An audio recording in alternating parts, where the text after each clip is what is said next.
Right, so let us start with the chapter 9 of class 8, that is the reproduction. List of topics to be covered in this chapter are reproduction, sexual reproduction, asexual reproduction, terminology involved, male reproductive system, female reproductive system, fertilization process in humans, sex determination, and metamorphosis. Now we are going to start with the chapter that is the reproduction. ठीक है, तो ये जो chapter है ये बहुत ही interesting chapter है, क्योंकि जैसे कि आप देख रहे हो कि डेली आप हॉस्पिटल्स में जाते हो, आप देखते हो कि डेली बेबीज होते हैं वहां पे, है ना। ऐसे ही अगर आपके घर में कुछ पेट है तो आप देखते हो पेट के भी बेबीज होते हैं। तो ये किस तरीके से रिप्रोडक्शन का एक्ट होता है ये सब हम इस चैप्टर के अंदर पढ़ने वाले हैं। ठीक है, तो सबसे पहले हम स्टार्ट करते हैं कि what is the basic definition for reproduction.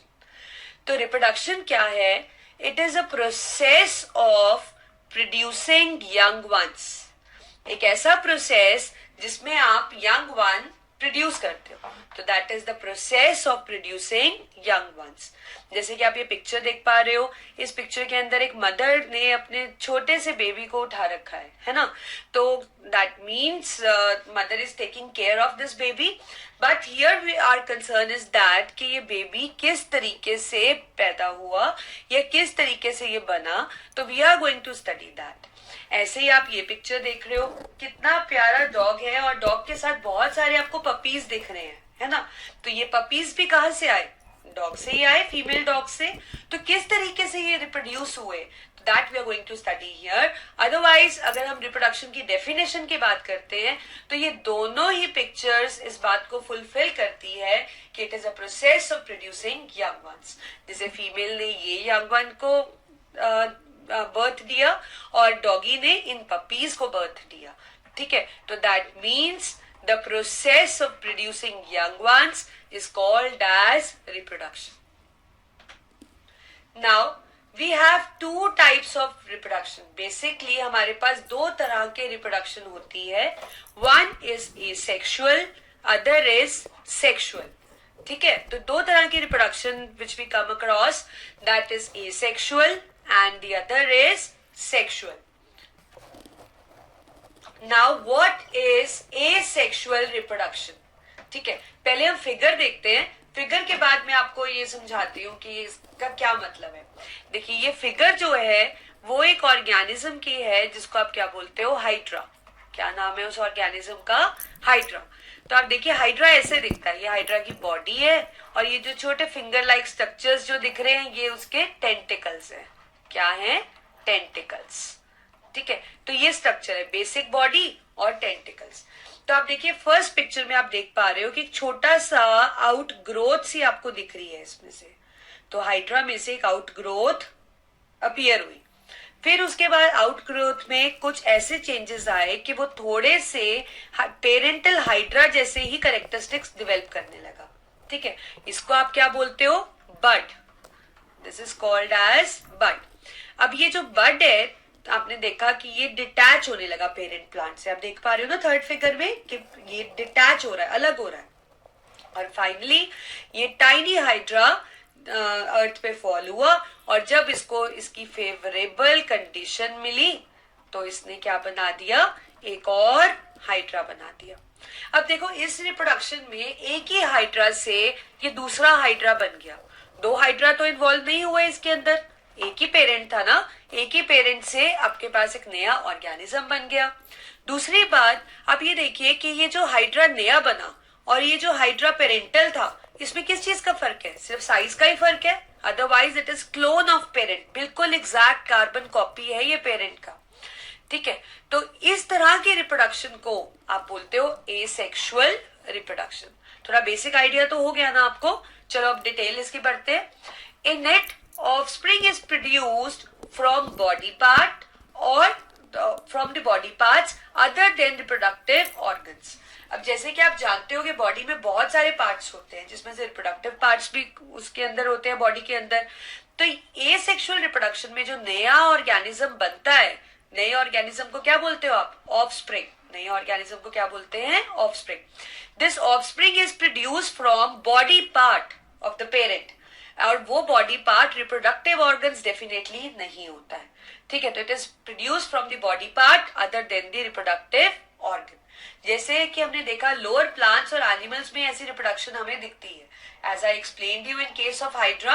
अब देखिए दोबारा देखते हैं, पेरेंटल प्लांट है, छोटी सी आउटग्रोथ अपीयर हुई, आउटग्रोथ के अंदर कुछ वही पेरेंटल कैरेक्टरिस्टिक्स आ गए, इसको बड बोला आपने, टाइनी ऑर्गेनिज्म बन गया। जब पूरा ये कैरेक्टरिस्टिक्स आने के बाद डिटैच हो गया, फेवरेबल कंडीशन में एक नया पेरेंटल हाइड्रा बना दिया इसने। तो देखते हैं क्या और फीचर्स एसेक्सुअल रिप्रोडक्शन में हम हाईलाइट कर सकते हैं।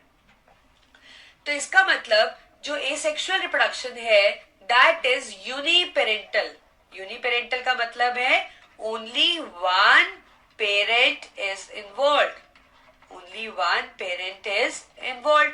ये तो क्लियर है वैसे भी आपको, आपने इस हाइड्रा वाले एग्जाम्पल के अंदर देखा कि एक ही पेरेंट था इसके अंदर, तो इट इज यूनिपेरेंटल। दूसरी बात, जो ऑफस्प्रिंग बना, जो ये नया ऑर्गेनिज्म बना, that is a clone of parent.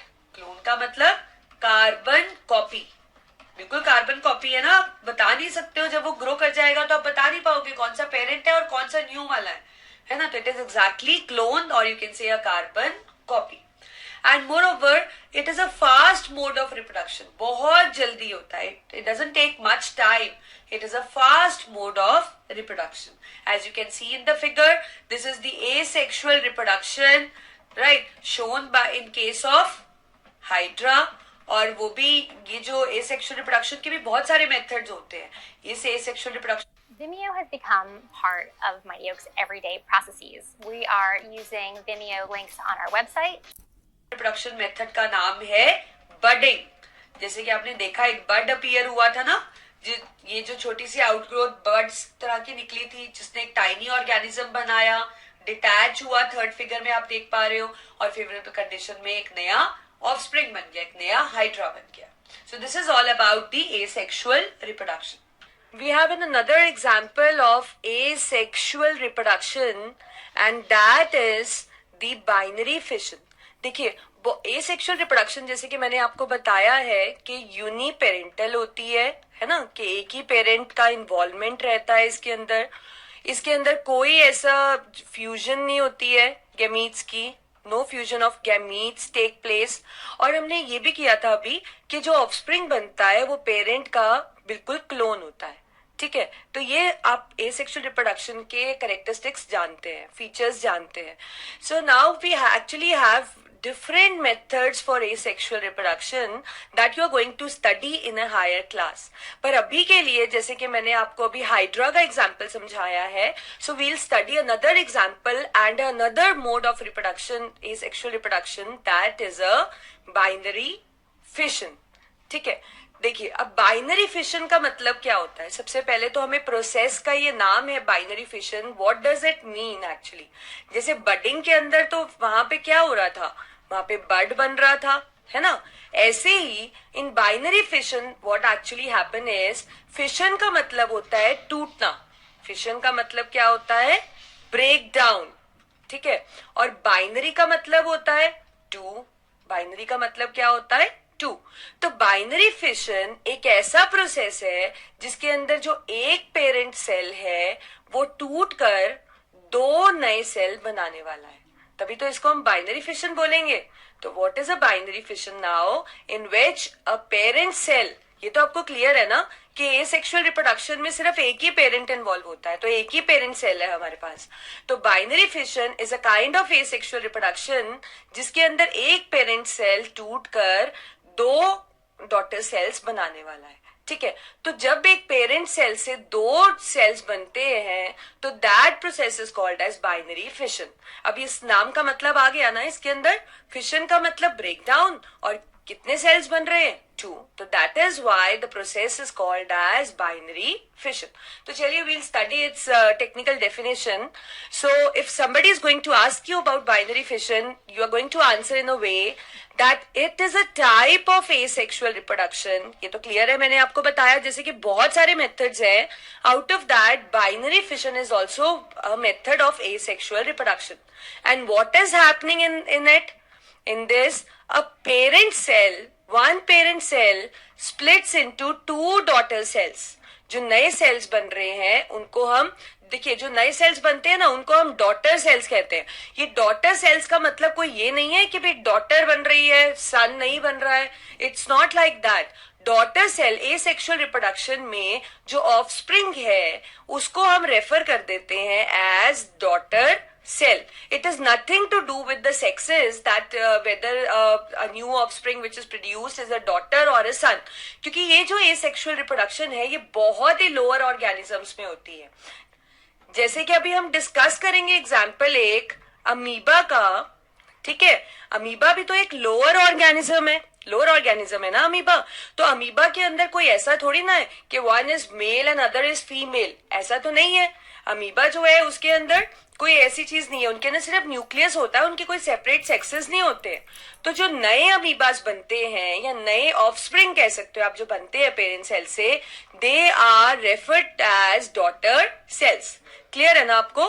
So binary fission is a kind of process जिसके अंदर एक पेरेंट सेल स्प्लिट होकर टू डॉटर सेल्स बनाता है. For example as I told you, amoeba it is mostly seen in lower organisms. ठीक है, तो देखिए इसका एग्जाम्पल देखते हैं कि किस तरीके से ये बाइनरी फिशन होती है. अब देखिए आपके पास ये पेरेंट सेल है. ठीक है, इसमें कुछ इवेंट्स हुई जिसके अंदर न्यूक्लियस डिवाइड हुआ. ये देखिए इसके बीच में ये तो पूरा अमीबा का सेल मेम्ब्रेन है और उसके अंदर ये लिक्विड क्या है? साइटोप्लाज्म. और क्या है? न्यूक्लियस. तो देखिए मैं आपको एक बनाकर दिखाती हूँ. तो दिस इज एन अमीबा. क्योंकि हमें पता है अमीबा की इरेगुलर शेप होती है तो कोई भी शेप आप बना सकते हैं. It is filled with a liquid that is called as cytoplasm. ठीक है, अमीबा एक यूनिसेलुलर है ना, एक ही सेल है. आपने चैप्टर में पढ़ा था अभी सेल यूनिट में कि कई ऑर्गेनिजम्स ऐसे हैं जिनकी बॉडी एक ही सेल से बनी हुई है, यूनिसेलुलर है. तो amoeba is one of them. तो ये अमीबा की बॉडी है, इट इज यूनिसेलुलर, एक ही सेल है. And it contains a liquid cytoplasm जो कि आपको पता है सेल के अंदर होता है. And there is a nucleus also. तो इस तरीके से ये अमीबा का स्ट्रक्चर है. ठीक है, तो ये पेरेंट सेल में यही रेफर किया गया आपको, a cell membrane, cytoplasm and a nucleus. अब देखिए आगे इसमें क्या हुआ कि न्यूक्लियस डिवाइड हो गया. यहाँ एक न्यूक्लियस था, यहाँ पे न्यूक्लियस क्या बन गए? दो. यहाँ पे एक अमीबा स्ट्रेच होकर दो में डिवाइड होने लगा और साथ साथ आप देख रहे हो इसका साइटोप्लाज्म भी आधा आधा होने लगा. और ये जो न्यूक्लियस दो थे वो एक में एक साइड आ गया और दूसरे वाला दूसरी साइड चला गया. और फाइनली यहां से ये स्प्लिट हो गए और नए दो डॉटर सेल्स बन गए. तो ये एक आउटलाइन थी रिप्रोडक्शन की. तो अब हम इसको डिस्कस करते हैं अमीबा वाले कोई और डिटेल में. So just look at the another slide. पर डेफिनेशन तो क्लियर है ना आपको कि binary fission is a type of asexual reproduction जिसके अंदर एक पेरेंट सेल, बाइनरी का मतलब है दो, so it is going to split because fission means split, is going to split into two daughter cells. So let's see that how amoeba undergo a binary fission. देखिए तो क्या steps involve हैं इसके अंदर. First the amoeba grows in size. पहले जो ये parent cell है इट ग्रोज इन साइज, ये काफी बड़ा हो जाता है साइज में क्योंकि अब इसने फाइनली दो डॉटर सेल्स में टूटना है ना. Then its nuclear material double. ये तो क्लियर है आपको सेकंड फिगर से, एक न्यूक्लियस ने दो न्यूक्लियस बना दिए. सो single nucleus splits into two nucleases, right. सो न्यूक्लियर मटेरियल डुप्लीकेट्स क्योंकि न्यूक्लियस भी दो हो चुके हैं और इनके अंदर का जो मटेरियल है ऑब्वियसली वो भी डबल हो चुका है, तभी तो वो हाफ हाफ हो गया है इसके बीच में. Then constriction appears. आप देख पा रहे हो ये स्ट्रेच हो रहा है और ये बीच में से अलग होने वाला है. This is called as constriction. ठीक है, followed by the division of cytoplasm. Followed by the division of cytoplasm.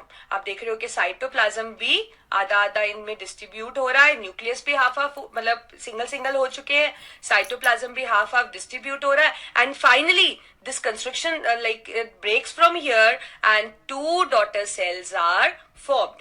Please do not confuse this daughter cells with son और डॉटर काइंड ऑफ थिंग. ये डॉटर सेल का मतलब asexual reproduction में just क्या है, that is offspring, जो नया cell बना है उसके बारे में.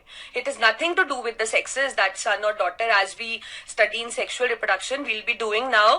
पर यहाँ पे जो नए सेल्स बनते हैं उनको हम क्या बोलते हैं, daughter cells. So this is how the amoeba undergo a binary fission. जैसे आपने अमीबा के अंदर देखा, it is seen in other organisms also. So it happens in the same way कि पहले पेरेंट सेल बड़ा हुआ, न्यूक्लियर मटेरियल डुप्लीकेट हुआ, कंस्ट्रिक्शन अपीयर हुई, साइटोप्लाज्म हाफ हाफ हुआ, and finally the 2 daughter cells are form. अब देखिए जो 2 डॉटर सेल्स बने हैं, क्या आप इसमें से पहचान सकते हैं कि पेरेंट सेल कौन सा है? No, you cannot. So that is why asexual is a kind of reproduction जिसके अंदर नए जो cells बनते हैं, that is just a clone of a parent cell. आप बता ही नहीं सकते हैं कि कौन सा उसमें parent cell है या parent cell का part है. It is exactly a clone copy of parent cell. So this is what is a binary fission and the mechanism or the steps which are involved in binary fission. अब दूसरी